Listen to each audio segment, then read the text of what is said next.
सभी भक्तों को प्रणाम। भक्तों की नगरी में आप सभी का बहुत-बहुत स्वागत है। कैसे हो आप सभी? आप लोगों ने आज पाप मोचनी एकादशी का व्रत रखा होगा और अगर व्रत नहीं भी रखा है तब भी इसकी कहानी अवश्य रूप से सुनिएगा। तो दोस्तों, अगर आपने व्रत रखा है तो भगवान की पूजा करने के बाद में आप ये कहानी हाथ में थोड़ा-सा जल, पुष्प आदि या कुछ भी दक्षिणा कुछ लेकर कहानी सुनने के लिए बैठ जाइए और ये कहानी अवश्य रूप से सुनिए।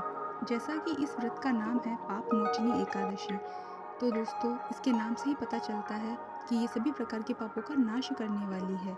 हम जाने अनजाने कई प्रकार के पाप कर्म करते हैं, तो इस एकादशी के व्रत के प्रभाव से हमारे वो सभी पाप जो है वो कट जाते हैं। तो दोस्तों, आज आपके सामने लेकर प्रस्तुत है पाप मोचनी एकादशी व्रत की कहानी। तो हाथ में कुछ दक्षिणा या पुष्प आदि लेकर आप कहानी सुनने के लिए बैठ जाइए और ध्यान से मन लगाकर ये कहानी अवश्य रूप से सुनिए। ओम श्री गणेशाय नमः। चैत्र कृष्णा पाप मोचिनी एकादशी व्रत कथा। श्री कृष्ण जी बोले, हे धर्मपुत्र, चैत्र मास के कृष्ण पक्ष की एकादशी का नाम पाप मोचिनी अथवा पापों का भस्म करने वाली है। इसका महात्म एक दिन लोमस ऋषि से राजा मानधाता ने पूछा था। लोमस ऋषि बोले, एक चित्ररथ नाम का सुंदर वन था। वह देवराज इंद्र का क्रीड़ा स्थान था।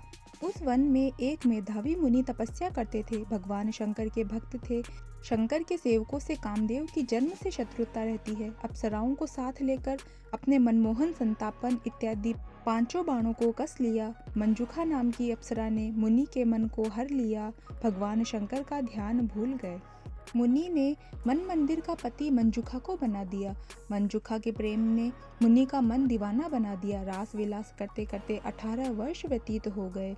अप्सरा स्वर्ग जाने की आज्ञा मांगने लगी। तब मुनि बोले, आज पहला दिन ही तो है, कल चली जाना। अप्सरा ने पंचांग खोलकर दिखाया तो मुनि को ज्ञात हुआ, इस हत्यारिन ने मेरी तपस्या को भंग कर दिया। क्रोधित हो गए और पिशाचिनी बनने का श्राप दे दिया। अप्सरा बोली, मेरा उद्धार कैसे होगा? मुनि बोले, पाप मोचनी एकादशी के प्रभाव से तुम्हें फिर दिव्य शरीर मिलेगा। ऐसा कहकर मुनि अपने पिता च्यवन ऋषि के पास चले गए और पिता से अपने पाप कर्म के उद्धार होने का उपाय पूछा। पिता ने भी पाप मोचनी एकादशी का व्रत कहा। अतः मुनि तथा मंजुखा दोनों ही इस व्रत के प्रभाव से पापों से छूट गए। पाप मोचनी एकादशी का व्रत स्वर्ण का चोर, ब्रह्म हत्यारा इत्यादि पापों से मुक्त होता है। बोलो कृष्ण कन्हैया लाल की जय। बोलो लक्ष्मी नारायण भगवान की जय। तो दोस्तों, ये थी कथा चैत्र मास के कृष्ण पक्ष की पाप मोचनी एकादशी की।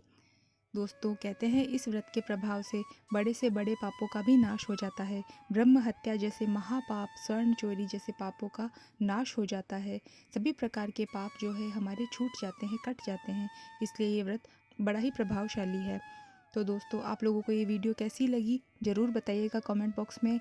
तो दोस्तों, आप सभी से विनम्र निवेदन है, अगर आप लोगों को ये वीडियो थोड़ी सी भी पसंद आई हो, ये कहानी थोड़ी सी भी अच्छी लगी हो, तो प्लीज़ वीडियो को लाइक ज़रूर से कर देना और चैनल को सब्सक्राइब कर देना और अपने विचार कमेंट बॉक्स में ज़रूर बताना। ये व्रत हम सभी को अवश्य रखना चाहिए, लेकिन अगर हम किसी वजह से व्रत नहीं रख सकते हैं तो ये कहानी अवश्य रूप से सुनिएगा और आप सभी अच्छे से मन लगाकर ध्यान से श्रद्धा भक्ति के साथ भगवान की पूजा करिए और ये कहानी अवश्य रूप से सुनिए।